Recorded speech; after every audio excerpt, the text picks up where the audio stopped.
Do you want to stay more focused on the right goals in your life, or even just figure out what the right goals are for you? Do you want clarity? Do you want better work-life balance? Well, you're in the right place. Welcome to Success Through Failure. Welcome to the Success Through Failure podcast, the show that reveals failure as your path to success. You'll listen to intriguing interviews with some of the most successful people on the planet and learn how their failures became a launchpad for success and how yours can too. Here's your host, former Division I All-American wrestler, former Division I head coach, speaker, and personal coach, Jim Harshaw. Welcome to another episode of Success Through Failure. Today, I bring you Jason MacKenzie. There's so many great books out there these days and not enough time to read them all. And if you're like most of my listeners, your time is limited, so you want to get the most out of your reading and not waste time and money on books that just turn out to be duds. That's why I created the Success Through Failure podcast bookstore. My bookstore has links to every book that my guests have recommended so that you can quickly and easily find the books that have influenced some of the highest performers in the world, and they'll have the same impact on your life so that you can move toward the clarity and the focus and the balance that you're looking for and live the life that you've always dreamed of. Just go to jimharshawjr.com/bookstore. That's jimharshawjr.com/bookstore. Jason is an expert on peak human performance. He's a father, speaker, author, and coach. He teaches audiences around the world how cultivating vulnerability will liberate the strength, wisdom, and courage that we already possess. He's a survivor of his wife's battle with bipolar disorder and her subsequent suicide, and has overcome a decade-long battle with alcohol. When he stopped running from grief and fear, he became the husband and father that his family deserves. His driving purpose is to help lift those who want more from their lives to increasingly higher levels of personal and professional performance. Jason is a strength finder and works with you to help you ask powerful, affirmative questions about what's best about you and your life. He'll help you dream about the future and then guide you in carrying the best of yourself forward. Amazing guy, a guy I've had several conversations with over the past 6 months or so. So I've been excited to have him on the show. Jason, welcome to the show. Good morning, Jim. It is a pleasure to be here, my friend. Well, pleasure to have you. So let's start with this, Jason. Just tell the listeners about your background. You know, where'd you grow up, and a little bit about your upbringing.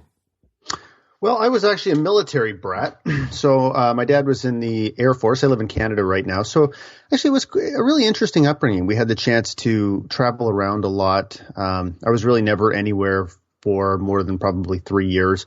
So we lived across Canada. I had the opportunity to live in Europe. When I was a teenager, we lived in Romania, which was actually a communist country at that time. So it was a really eye-opening experience for me to see just how human suffering up close and personal. I mean, we certainly didn't have to experience it directly because we were diplomats and we had a great life. But the life under a communist dictator was really something that's hard for probably people that grow up in, Western society to even imagine. So that really shaped, a lot of my worldview. And I've never forgotten some of the things I've seen there. And probably the biggest lesson I learned there actually was the fact that these people have nothing and they would still give you the shirt off their back. It's just an amazing, I guess tough times can cause people to band together to try to get through them. So I really met some amazing people over there.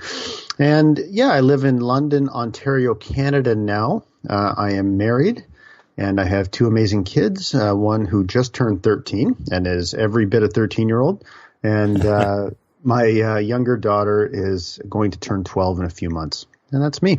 Yeah, awesome. And you mentioned, being in Romania, and folks who have nothing tend to be the ones who, they're still willing to give you the shirt off their back. I experienced the same thing on travel. I've traveled a fair bit. Shortly after college, I actually took a 3-month open-ended sort of adventure, backpacking adventure through Central America. And I tell you, it was in the times when I got stuck or was kind of in a bad situation, it was people who didn't have much that helped me the most. It was fascinating to see that, to experience that, and to experience the generosity of others from people who had nothing, from, people feeding me meals. And I had, I was walking actually with my backpack at midnight through the murder capital of the world, San Pedro Sula, Honduras. And two machete-wielding dudes came up to me and started asking me what I was doing. I was like, well, I'm just going to the bus station. And they ended up escorting me there. They were self-appointed vigilantes, these guys. Wow. And they were just out of their sheer generosity, they escorted me to the bus station. I offered them a few bucks, and they wouldn't take like $5. They wouldn't have anything of it. So it's kind of interesting to experience that myself. So Jason, what you're doing now, I find just fascinating. If you go to your website, if you go to thebookofopen.com, the first thing the viewer sees is your motto on the front page there. It says, when you lay down your shield, you become invincible. What do you mean by that? That sounds counterintuitive to probably what I've always sort of thought and felt, and what you're saying. Talk a little bit about that.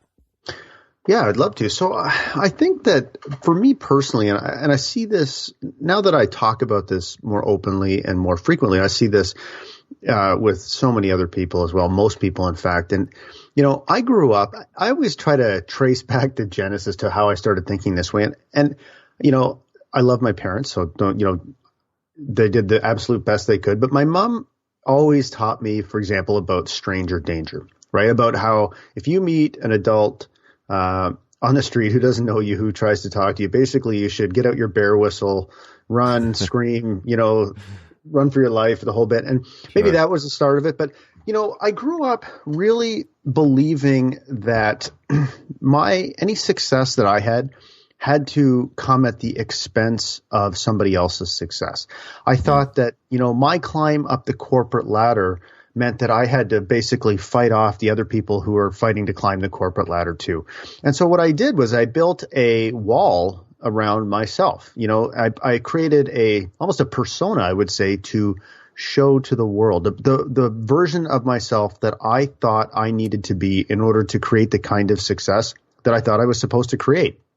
And oh man, that, it took me into my 40s to realize what that was doing to me. And it had, quite devastating consequences, which I'm sure we'll talk about. But what I found out though since then, and this is what I'm compelled to sort of shout from the mountaintop, is that when you lay down your shield, when you let the real version of yourself show up and be seen and heard, you become so positively powerful. Everybody fundamentally wants to be loved and accepted for who they are.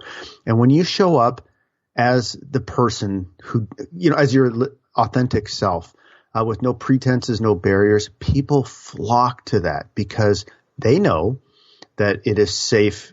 You are a safe place for them to be themselves as well. And it's just amazing to think about the fact that our greatest gift we have to give to the world is ourselves. Yeah, it's interesting what you just said there. You become a safe haven, a place where people know they can go and become and just be themselves. It's interesting. My wife is very much like that. She is the person that people come to. And, in some sense, it's like, they come to with their burdens, but they're also, they're open, and it feels good for her to have people be willing to share. And my wife is very wide open. She wears her heart on her sleeve, and she's vulnerable, and she's very approachable because of that. But, you talk about this persona that most people create. I would imagine maybe men more than women. I don't know, but I certainly see that. I experience it. I have some of that. You look back at sort of your life, you're growing up, you're trying always to become somebody else, or trying to achieve the next level, whether, for me, sort of my worldview stems, from being an athlete, from being a wrestler. That was my sort of persona, and always trying to reach the next level and be like that guy, the next guy up, or the national champion or the world champion, the Olympic champion, always trying to, live to become that persona. And we experience that from like elementary school, trying to be the cool kid, or, you know, on the wrestling team or football team or whatever the case might be, or in school. How do we change that mindset? Because that's like, it's ingrained in us, right? We don't want to be vulnerable. We don't want to lay down the shield. We don't want to be, you know, we don't want to expose our weaknesses and our flaws, right? No, absolutely. I think that the change of mindset honestly takes a little bit of a leap of faith. But I also feel that by like myself, for example, living that way, it's really people want, I think sometimes, a lot of times people don't even know. They know that there's something that's not right. They know that they're scared. They might not be able to even put their finger on what it is. But once you are the type of person that shows up as your authentic self, man, they're so much closer than they think to creating massive change in their life. So when you give them, you know, again, create that safe place and they start talking to you about things that they have never talked about before, it is amazing what happens in their life, you know? So, yeah, how to do it? Yeah, it's a great question. I think fundamentally it requires a belief that you are good enough. You know, and one of the ways I define vulnerability is to say that it's having the courage to look yourself in the mirror and be honest and without judgment about who you see staring back at you. So vulnerability changes my life is all screwed up and it's all my fault and therefore I'm screwed up too, to where I am right now is a necessary step on the journey that I am creating. And there's a huge difference between those two things, right? So I think the first thing to realize is that every single one of us has a, you know, messy aspects to our life. We walk around thinking that I'm screwed up. I have all these insecurities or things that aren't working or failures that I've had, and nobody else has experienced those things. And come on, that is totally not true. And once you realize that, I think just accepting the truth that, man, every single one of us makes a million choices a day. Some choices are going to create more of what we want, and some choices are going to create less of what we want, or are going to seem like a failure or whatever. That's part of the human condition.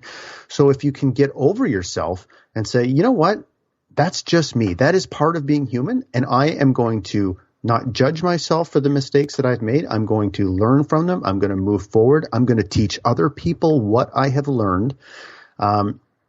Everything changes in your world. So I'm not sure if I answered your question there, but it really, I think it fundamentally requires just to accept that we are all perfectly imperfect, every single one of us. It's interesting. I was at the Darden School, which is at the University of Virginia, where I live here in Charlottesville. Darden is one of the top business schools in the world. And one of the professors, I sat in on a class here a couple years ago, and one of the professors said she was talking to a Nobel laureate friend of hers, and he said it's impossible to wake up and be a Nobel laureate every day. You know, I mean, and basically what she was saying is you can't wake up and be this amazing human being that you want to be, or maybe that you are sometimes, or that you are in front of an audience or at work or whatever. You can't wake up and be that amazing person every day. Some days you just don't have it. You don't feel good. You don't feel like you're deserving of being a Nobel laureate because you're going through some sort of struggles or failures or et cetera or whatnot. And we all go through that, right? And that's my mission, is to normalize failure, to help people understand that this is normal. And talking about how you become, you know, open and allow yourself to be vulnerable. You know, I think about times when I'm able to be, you know, sort of vulnerable or self-deprecating. It's in areas of my life where I'm confident, right? Absolutely. And when I can do that, it sort of opens people up to me, right? So I think about, Jason, how you and I came into contact first. Like we interacted online, maybe a little bit on over the Good Dad Project on the Dad's Edge Facebook group with Larry Hagner, who I'd interviewed on the show here before, a mutual friend of ours. But you posted a video. It was really interesting. It was before you'd taken the leap and become a full-time speaker. You had posted a video, and you were so wide open. You're like, hey, I'm on my way to work. I pulled over here. I'm standing behind a Lowe's. And you could hear cars driving by and everything. You're like, there's a dumpster right beside me. I'm standing behind a Lowe's, and you posted this video, right? And you were just being yourself, and you were being authentic and vulnerable and real and genuine. And you talked about something you were struggling with. And I was like, man, I'm going to help this guy. So I reached out to you and I called you. I'm a coach. I do personal coaching, and you and I had a few phone calls. And absolutely. And you talked about how many people are willing to help you, and not only help you, but hire you and help you and introduce you to people and carry you forward as best they can, because you're real. People can really connect with that, you know? Oh yes, absolutely. Right. You know, I imagine you've experienced a lot of that.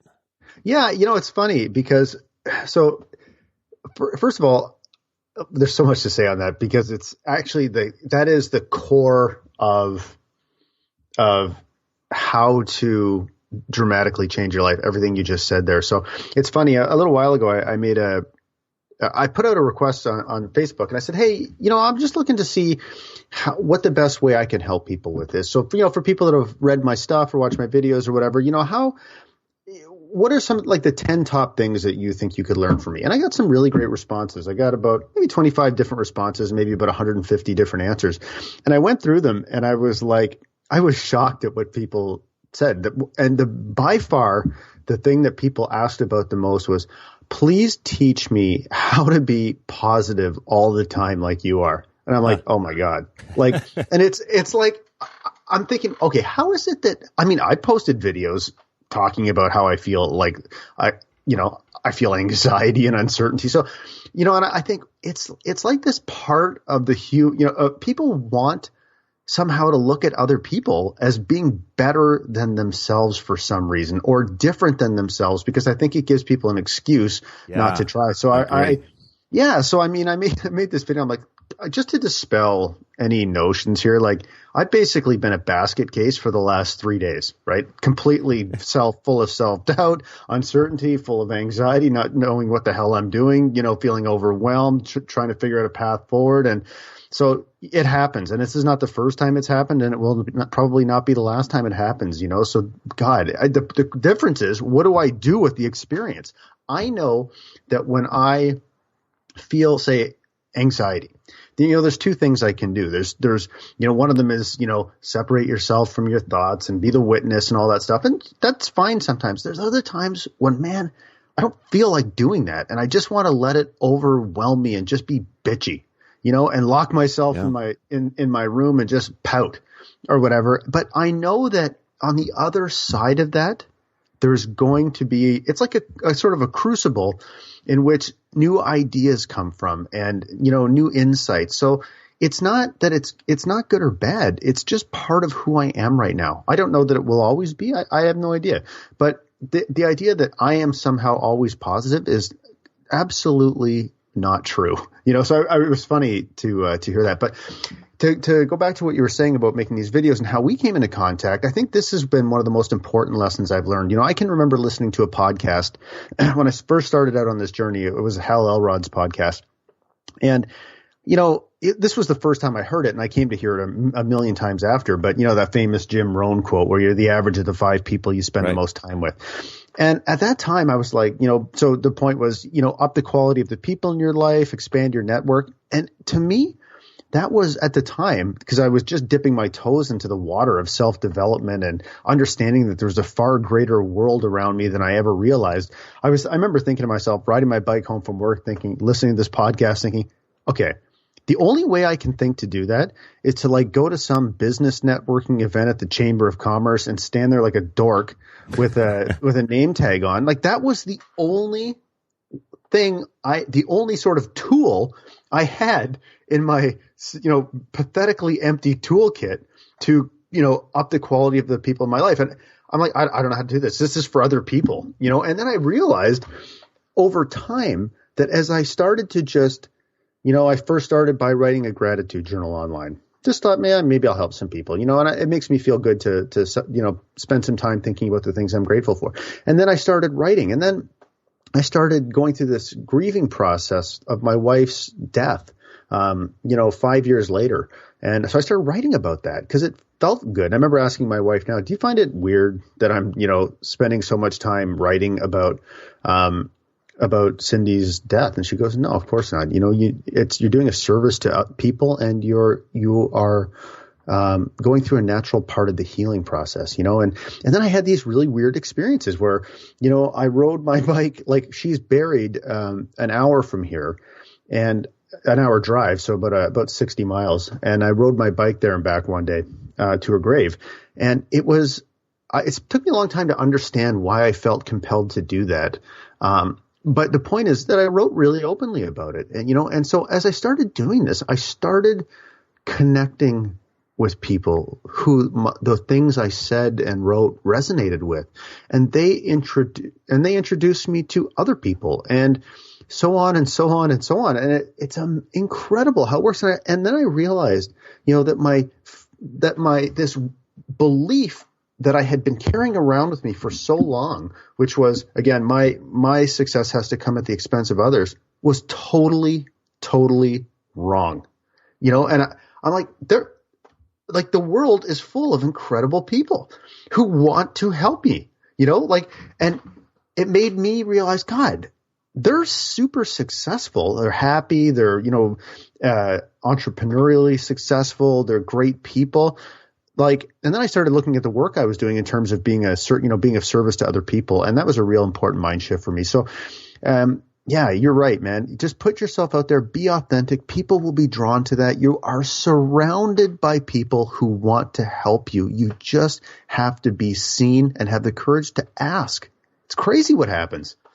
It is, just witnessing it through you. It is crazy what happens. So talk a little bit about, failure. I mean, can we share our failures? Because we're trying to, build sort of a resume of sorts in our life of successes, and we want people to think highly of us. We want to get, promotions in our work, and we want to be respected in our community. Do we want to share our failures? Do we want to talk about things that we're not good at? Yeah, absolutely we do. And one of the examples I like to talk about to illustrate this point, because it resonates, especially with parents, is how we talk to our kids, right?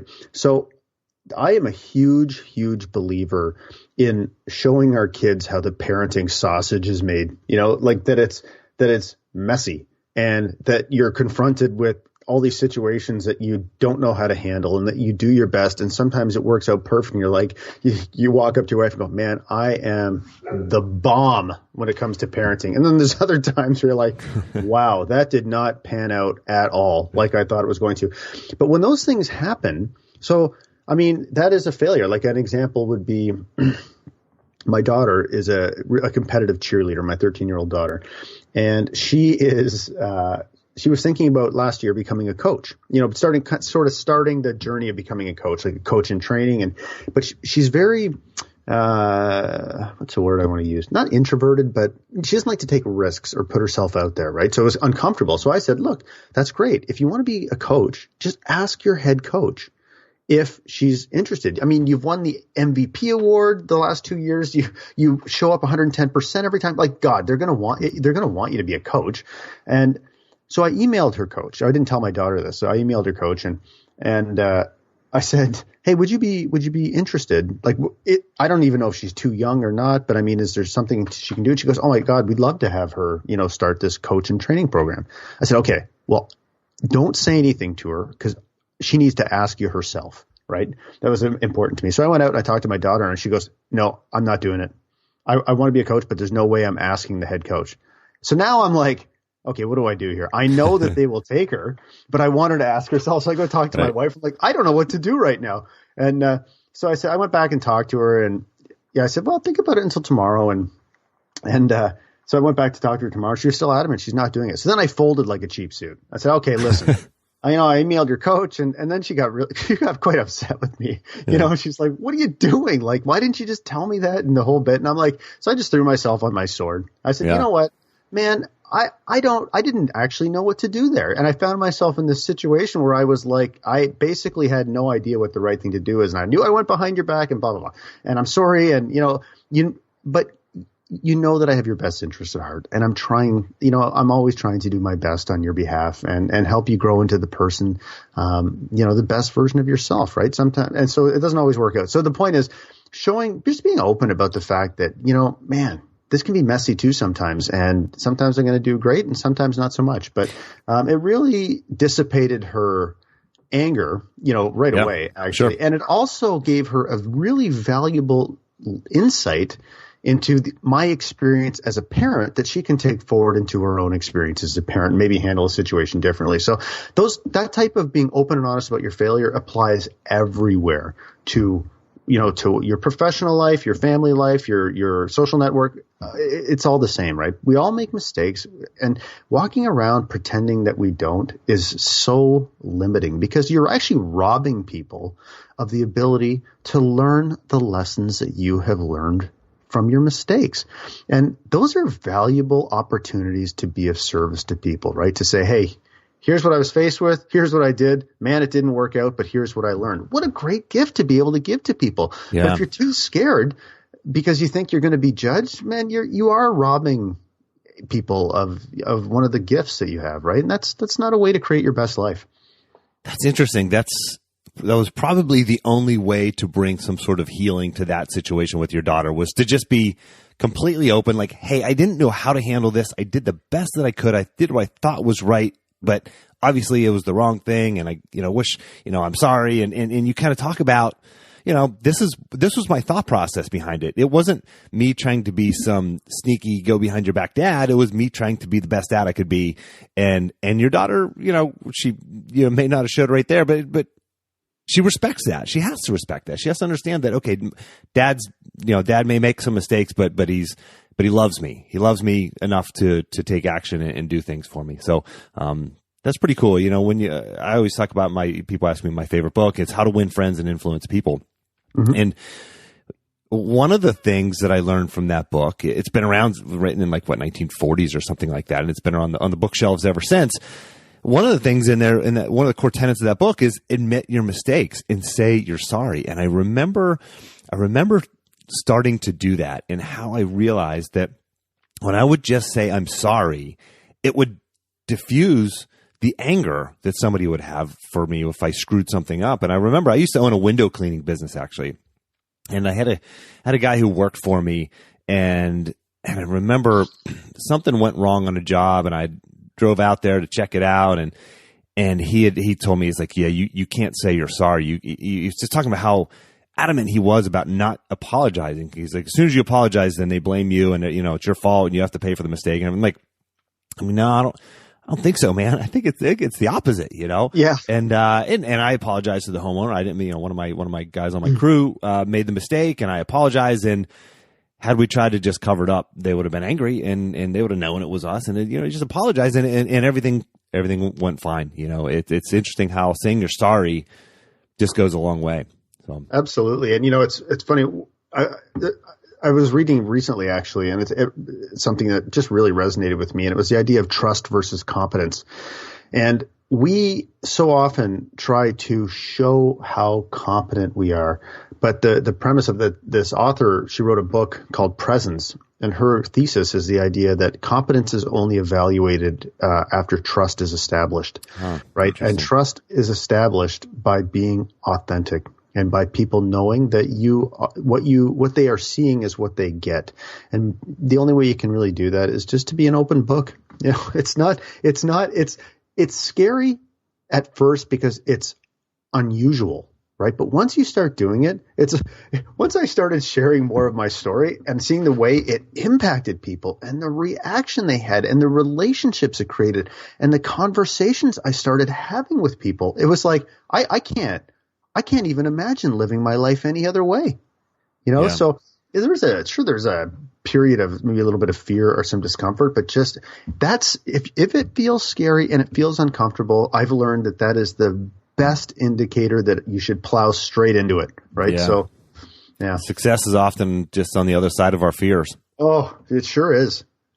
And I don't want to let this part go. You mentioned earlier that, about the consequences of this quote persona that we build up, and sort of some of the consequences that you've experienced from, in the past of this persona. Can you talk about that a little bit?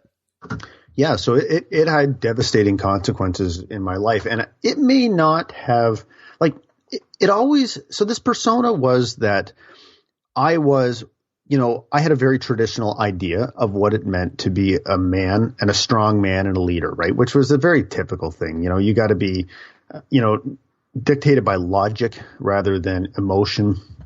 You got to, climb your way up the corporate ladder. You just can never admit weakness or failure or mistakes. And, I was a bully, really. What that resulted in me was kind of being a bully. And what that did, though, was I was so not in touch with my emotions. I thought that, emotions were weakness, and that might have been okay.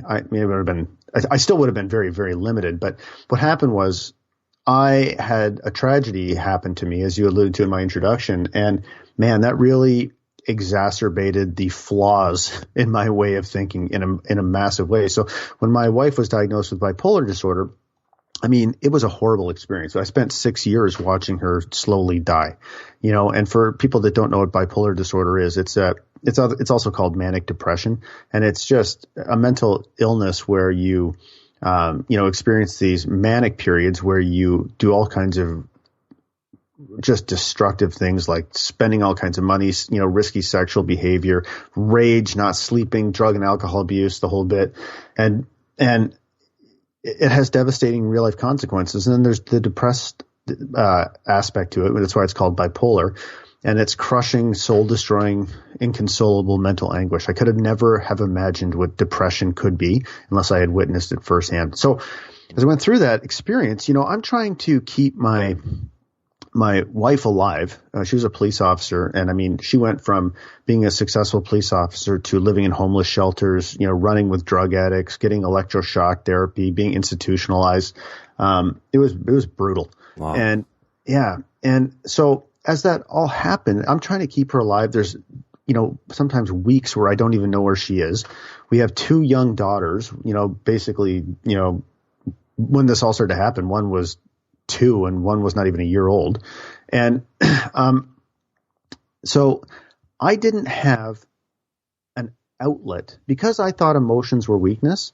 I didn't really have an outlet to put what was happening into context. I wasn't going to talk to people about it because no amount of talking would have made Cindy not sick. And therefore it was a waste of time because there was far more pressing things to deal with.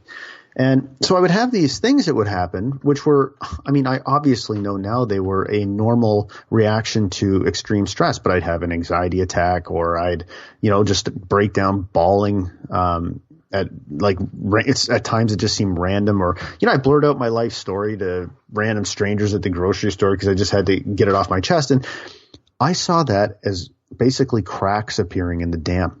Not like a normal reaction to stress, but basically me being on the verge of falling apart. And I couldn't let that happen because I was the only thing keeping my family together.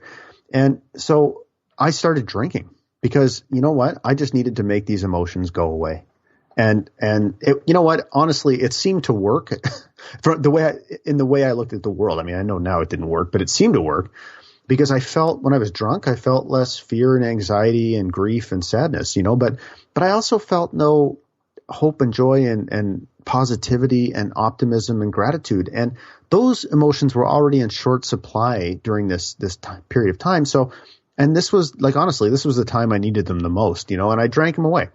And what ended up happening was, after she died, I just thought to myself, okay, man, that was horrible, but that chapter of my life is closed. It's time for me to move on, build a new life, build a new family, just getting on. But I kept drinking. And the reason is because I couldn't admit how badly I was hurting from that whole experience, which seems so weird to say it now because it's so clear to me now. But, and I really had this hero complex where I thought, you know what? I've been through hell. Okay. I've raised these kids through hell. I'm now, I remarried and I'm building a new family. I've got a good job. I'm fit. If I want to drink every day, you haven't been through what I've been through, so leave me alone. Right. And that may have made sense, maybe, for some short period of time after Cindy's death. But I was still saying this garbage 4 years later. And it got to the point where I had no idea how much I was limiting myself. And what finally did it for me was, my wife was starting to get, she was starting to evolve as a person, and like big time. And I was starting to realize that I was really stagnant. I wasn't evolving at all. I could see there was a gap growing between us. And I was thinking to myself, I was trying to project into the future, think, man, what's going to happen here? Like if she continues to grow, but that wasn't enough to get me to stop drinking. And then I can remember sitting in her office one time near the end of my drinking career and talking to her and listening to her express how worried she was about me and how she knew I could be more than what how I was living my life and all this stuff. And I can remember sitting there for the 58 millionth time, rationalizing why it's okay that I get drunk every day.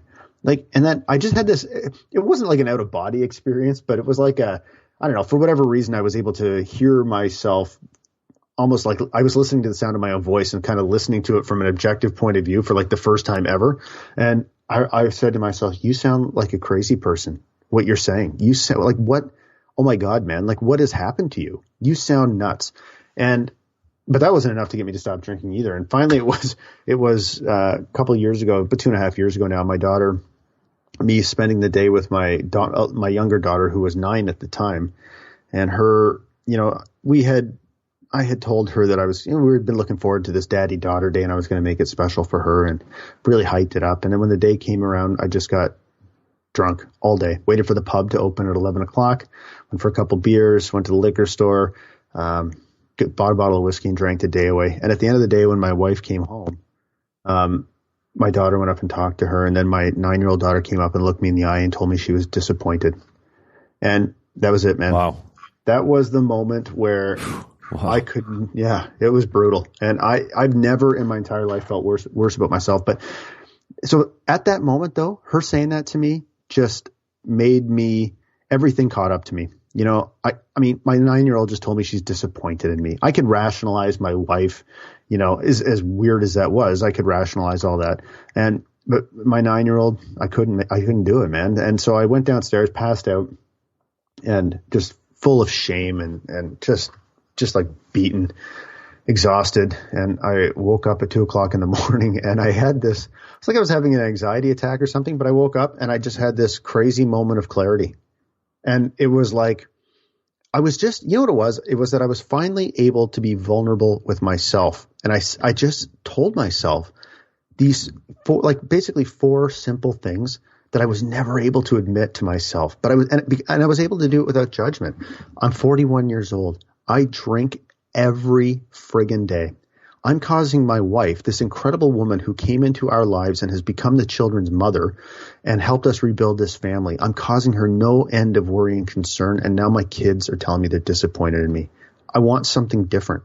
That's it. As soon as I was able to say those words to myself without judgment, I felt like, it sounds like something out of a movie, but it's, I don't know. And I've often thought about how do you replicate that? Because man, if I could figure that out, geez, I'd be a billionaire. But I just had this total moment of clarity that I was done drinking forever. And, I went up and woke up my wife and I said, I know this is going to sound totally nuts. And there's no historical basis for you to believe me or not, but I'm just telling you how I feel right now. She goes, yeah, I hope so. And basically rolls over and went back to bed. But yeah, that was it. I've never drank again, never had any urge to. Wow. It was just such a powerful moment. And it was my speaking our truth. I'll just tell you this quick story. I know I'm rambling right now, but on the 2-year anniversary of my sobriety, my daughter, who is 11 now, I pulled the car over. We were going to get her figure skates actually. And I said, you probably don't even remember this, but this is what happened on August 30th, 2014. And you having the courage to be honest with me gave me the courage to be honest with myself. And at 9 years old, your courage and openness and honesty completely changed my life. And I can never, ever express to you how grateful I am, but I never want you to forget how much power you have to create like a very different world and to help people in ways you can't even imagine. And that was a very powerful moment. Yeah. And it was funny. I bet it was. Yeah. And it was funny, because on Does that she day, remember it? No, she didn't actually. But, it was funny because on that day where I got drunk and she told me she was disappointed, I had told her, I was going to make her feel really special and all this stuff, which I obviously didn't. But when I told her that on August, on my 2-year sobriety anniversary, after I told her how grateful I was, she looked at me and she goes, "You just made me feel really special." Huh. So, yeah, man. It was pretty powerful moment, man. Jeez. Gosh, that chokes me up just hearing that. I've heard your story before. And, man, it just floors me hearing it again, I talked to all my guests about an experience they had. I asked them to share a time where they failed, and I imagine that's a time where you maybe feel like, earlier on you failed, but failure as the path to success. And you've obviously not only become, found success through that and been able to quit drinking and connected with your daughters and have your daughter tell you that she feels special. But now you're able to carry this out into the world and help other people. I mean, incredible story and incredible example of failure being the path to success. Yeah. And it's funny because I think just going even further back, that failure was really a manifestation of a much more fundamental failure, which happened way earlier in my life, which is a failure of imagination and a failure to understand that I don't have to live the life that has been prescribed for me, or I don't have to fit into the mold of what I'm told it means to be a man and a father and a leader. That was the original failure, or the failure to have the confidence to just be myself. So that's the message I want people to understand, is that there is no mold that you need to fit in. However you best express yourself in this world, and whatever ways you can find to be of service to other people, just do that. Don't worry about what eliminate the word should from your vocabulary and do what feels light and do what feels right and do what feels do the things that are the things that you should be doing, regardless of what anybody else thinks. So at this point in the interview, I would imagine that the listeners are convinced. And if you're not, by the way, this is for the listeners, episode number 53 with Drew Manning of Fit to Fat to Fit, and episode 78 with Tom Flick, former NFL quarterback, now world-renowned consultant, speaker, amazing individual. Both of these guys really talk about vulnerability as well, and being genuine and authentic and real and sharing your failures and your flaws and your mistakes. And they talk about that as part of the path to success and path to their success. So that can give you sort of more confirmation that this is real, this works. Now, Jason, I know this might be hard, but what do we do in the next 24 to 48 hours? Like some kind of action item. My listeners like to get an action item out of these episodes. What can we do in the next 24 to 48 hours? Is it admitting a mistake to somebody? Is it sort of pulling out pen and paper and start journaling about how we can become maybe our more authentic self? I mean, any sort of concrete action that we can do, you think, in the next 24 to 48 hours to maybe sort of test, dip our toe in the water and test out this vulnerability thing and see how it works for us? Yeah, I would say the easiest thing you can do, and you can do it right now, is to sit down with a pen and a piece of paper and write a fearless and judgment-free inventory of yourself right now. Because I'll tell you, sometimes admitting where we're at to ourselves is we're the hardest person to admit it to. And just writing it down on a piece of paper, without judgment, right? That's the key. You're here for a reason. Right. So and those can be, professional, personal, fitness, relationships or whatever. I mean, I often get people to do this exercise, and the stuff people come back with is incredible. Like, I have plantar fasciitis. I can walk up this many I can walk up this many flights of stairs before I get winded. I can't talk to my wife until I've had 3 beers when I come home from work. Like, all of these things, and it's all fine. Like, it's because where you are right now, it doesn't mean you have to be here tomorrow. But until you can, take an honest and judgment-free assessment of where you are, you're never going to be able to move forward, and if you feel comfortable with it, sometimes just reading it down on a piece of paper, for me it was admitting it to myself that really was the trigger, but perhaps you can write it down and share it with someone that's closest to you. I mean, doesn't your spouse, for example, if you're married, doesn't your spouse deserve to know, who, at as deep a level as possible, but the person they're married to. So share it with somebody. You'll be amazed at the result. That would be a very simple step, I would say. And I imagine you put down not only your flaws and your weaknesses, but also putting down your strengths, I would imagine be a good part of that. Yeah. Is that right? Absolutely. Absolutely. And I think it's, don't think of it in those terms. Don't think about flaws and strengths. Just because those are judgments, right? So the key point is to do this without any judgment whatsoever, because it's the only way you're going to be able to be truly honest with yourself. Man, that's great. That's a great recommendation. Great action item. And I challenge you, the listener, to do this. I'm going to do this. And I challenge the listeners to do this as well. Jason, how about a book? You have a favorite book or resource that you might be able to share? And by the way, we haven't talked about your book. Talk about your book, The Dadly Book of Open. Yeah, so I've recently had a book published called The Dadly Book of Open, How Cultivating Vulnerability Makes You a Stronger, Wiser, and More Courageous Father. And it really came about as, it was funny. It came about as a result of me, the things we were talking about earlier, sharing my story and trying to be of help to people and just being open and honest. And a guy who's written 8 books just pinged me out of the blue one day and said, "Hey, man, I love what you're doing. Are you interested in writing a book?"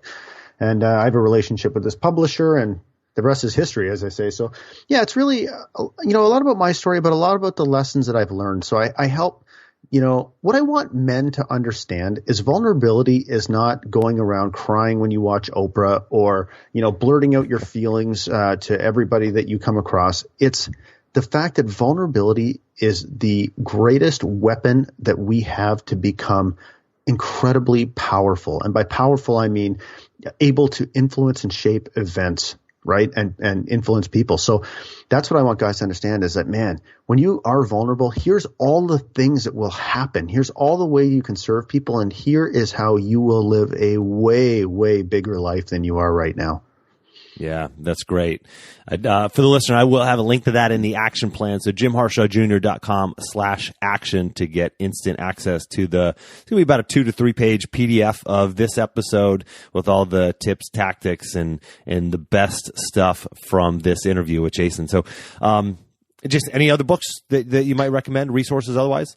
Yeah, well, actually, before we go on, I have this feeling and it feels light to me. And when I feel light, I always do it. So I'm going to give you a link that you can give to your listeners and they can get the electronic copy of my book for free. Wow. Great. Fantastic. Yeah. So any other book, I would say for me, the book. And for the listener, I will put that in the action plan, jimharshawjr.com/action. And I will have the link to the Dadly Book of Open, free electronic download. Wow. Thanks, Jason.